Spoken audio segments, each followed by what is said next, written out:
ఉంటే ఏమమ్మా, డబ్బు ఇవ్వచ్చు కదా. ఇవ్వచ్చు కదమ్మా, చల్లగుండు. రండి వెళ్దాం. రండి రండి రండి. చూడు బాబు, అమ్మాయి చాలా అదృష్టవంతురాలు, చూడడానికి చాలా అందంగానే ఉంది. మంచి జోడి మీరిద్దరు. అవును, మంచి జోడి.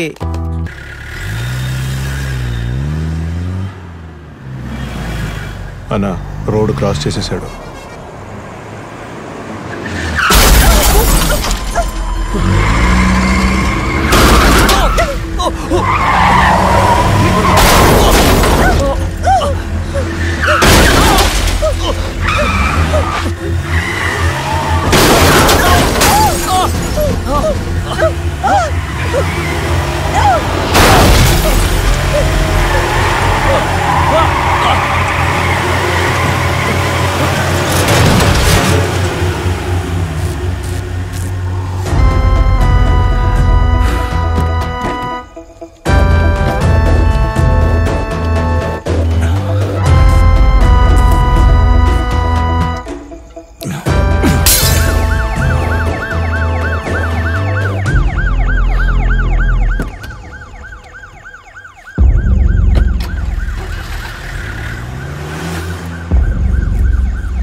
నా పేరు శ్రీనివాస్ సార్.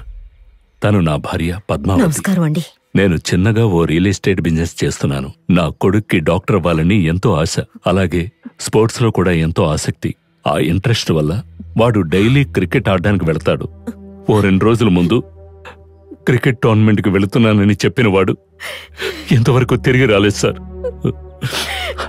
మర్నాడు ఉదయం గవర్నమెంట్ హాస్పిటల్ నుంచి ఫోన్ వచ్చింది. అక్కడ నా కొడుకు బాడీని పోస్ట్ మార్టం చేయాలి, వెంటనే రండని పిలిచారు. నాకేమీ అర్థం కాలేదు సార్. ఏం సార్, పిల్లలు బయటికి వెళ్ళినప్పుడు భయపడకుండా వెళ్ళండి అని ఎందుకు చెప్తాం సార్? పోలీసులు మీరున్నారనే ధైర్యంతోనే కదా సార్. మీరున్నా కూడా ఎందుకు సార్ ఇలాంటివి జరుగుతున్నాయి? మా అబ్బాయి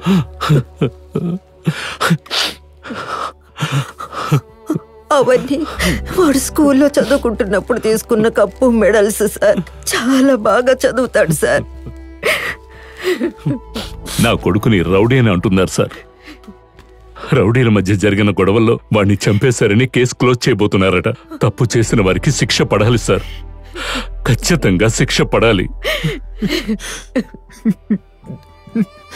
నా కూతురు ఒకరోజు తన ఫ్రెండ్ బర్త్డే పార్టీకి వెళ్ళి తిరిగొచ్చింది సార్. ఆ తర్వాత ఎవరితోనూ మాట్లాడకుండా ఏదో కోల్పోయినట్టు మౌనంగా ఉండిపోయింది సార్. ఎందుకలా ఉన్నావమ్మా అని అడిగిన తర్వాతే తెలిసింది, తను పార్టీకి వెళ్ళినప్పుడు ఎవడో తను డ్రెస్ మార్చుకుంటుంటే వీడియో తీసి ఫేస్బుక్ లో పెట్టాడని. అది చూసి అదే ఫేస్బుక్ లో వీడియో పెట్టి నా కూతురు ఆత్మహత్య చేసుకుంది సార్. నా కూతురు చనిపోయే వయసా సార్. ఆ దుర్మార్గుణ్ణి వదిలిపెట్టకూడదు సార్. వాణ్ణి ఏదైనా చెయ్యండి సార్.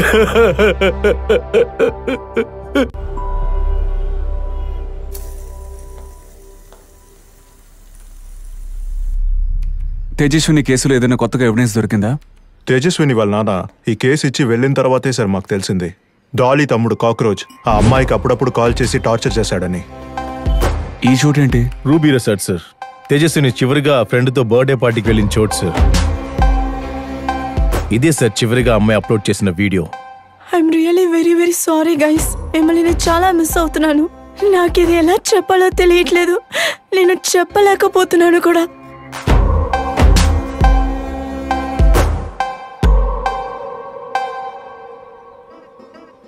ఎవరా జామున్ రవి? కాక్రోచ్ వాళ్ళ మనుషులు సార్. ఒకప్పుడు కాక్రోచ్ చిన్న చిన్న పనులు చేస్తుండేవాడు సార్. కానీ ఇప్పుడు డ్రగ్స్ స్మగ్లింగ్ అని వాడే ఇప్పుడు నంబర్ 1 లో ఉన్నాడు సార్. కాక్రోచ్ ఎవరు? డాలీ యొక్క సొంత తమ్ముడు సార్ ఆ కాక్రోచ్. డాలీ ఎవరు?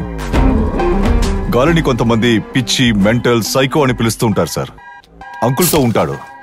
బార్లో వాడు చేసిన హత్యని ఈ రోజు వరకు మాట్లాడుకుంటున్నారు.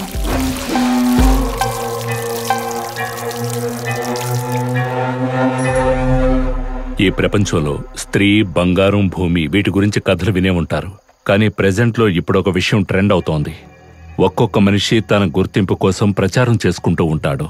ఇందులో ఓ చెడ్డవాడు చెడ్డ విషయాన్ని ప్రచారం చేసుకుని శాసిస్తున్నాడు.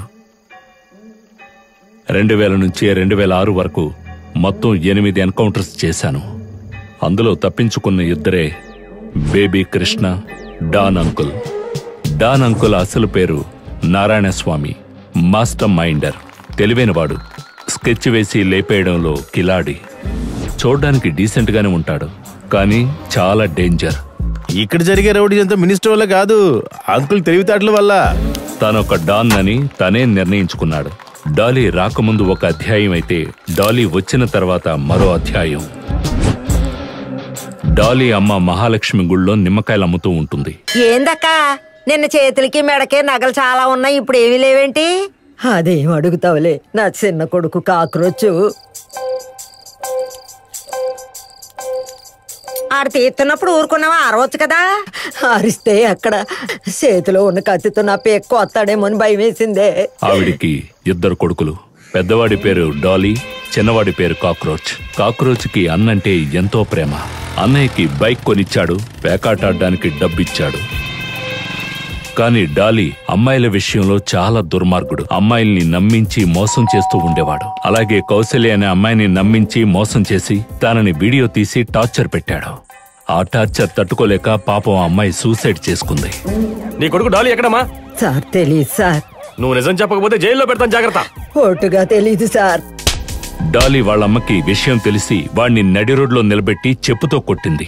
అందరి ముందు తన అమ్మ కొట్టి అవమానించినందుకు డాలీ తట్టుకోలేక బార్లో మందు కొడుతూ ఉన్నాడు. అప్పుడే, రే తమ్ముడు, అన్నకి సైడ్ డిష్ తో పాటు నిమ్మకాయ కూడా తీసుకురారా. నిమ్మకాయ కొట్టే ఇక్కడ ఉంది, ఇంకెందుకురా మనకి సైడ్ డిష్? నీ దగ్గర ఉన్న నిమ్మకాయని బయటికి తిరారే. మీ అమ్మ నిమ్మకాయలు కొట్టు పెట్టడానికి డబ్బులు ఇచ్చింది నేనేరా. రేయ్, ఏంట్రా అలా చూస్తున్నావు? అడుగుతున్నాను కదా, నువ్వు ఏమైనా పెద్ద పిస్తానా? ఇక్కడే నీ మెడ కోసి వెళ్ళిపోతాను ఏంటి? డాలీ సతీష్ తల నరికేశాడు. అంతేకాదు, ఆ తలని పోలీస్ స్టేషన్లోకి విసిరేసి వెళ్లిపోయాడు. డాలీ రౌడీల లిస్టులో చేరిపోయాడు. వాడు, చిట్టు అక్కడే ఫ్రెండ్స్ అయ్యారు. చిట్టు ఓ కవి. అతని కవిత్వాలే అతన్ని క్రిమినల్ చేశాయి. అతని ఫ్రెండ్స్ లో ఒకడి లవ్ కోసం లెటర్ రాసిచ్చాడు. వాడు దాన్ని తీసుకెళ్లి ఓ పెద్ద రౌడీ చెల్లెలికిచ్చాడు. ఆ విషయం తెలిసిన రౌడీ, లెటర్ ఇచ్చి నీ కాదు నా చిట్టన్నా. అందువల్ల చిట్టు వాళ్ళ అమ్మా నాన్నల్ని ఆ రౌడీ అవమానించాడు. విషయం తెలిసిన చిట్టు మార్కెట్లో ఆ రౌడీని 16 చోట్ల కత్తితో పొడిచాడు. తీవ్ర గాయాలతో రౌడీ హాస్పిటల్లో చనిపోయాడు. అందువల్ల చిట్టుని 307 కేసుపై జైల్లో పెట్టారు. నేను సగం హత్య చేశాను, నువ్వు పూర్తిగా హత్య చేశావు, అందువల్ల మనిద్దరం ఫ్రెండ్స్ అని చెప్పి చిట్టు డాలీతో కలిశాడు. వీళ్ళిద్దరి గురించి చెప్పాలంటే డాలీకి ఆడదంటే టీషర్ట్ లాంటిది, మారుస్తూ ఉంటాడు. కానీ చిట్టు అలా కాదు. అతనికి అమ్మాయి అంటే జీవితం లాంటిది. ఒకే ఒక అమ్మాయి వెనక తన ప్రేమ గురించి చెప్పకుండా తిరుగుతూ ఉన్నాడు. చిట్టు ఇంకా డాలీ డాన్ అంకుల్తో కలిసిన తర్వాత వాళ్ళ వైలెన్స్ ఇంకా ఎక్కువైంది. అంకుల్ శత్రువులు కడప రాజు, బాటిల్ మణి, కత్తి శేఖర్. ఈ ముగ్గురిని డాలీ, చిట్టు చంపేసినందువల్ల అంకుల్ కంట్రోల్లో ఉన్న మార్కెట్ డాలీకి, చిట్టుకు ఇచ్చి దాంట్లో వచ్చే ఆదాయాన్ని వాళ్ళనే తీసుకో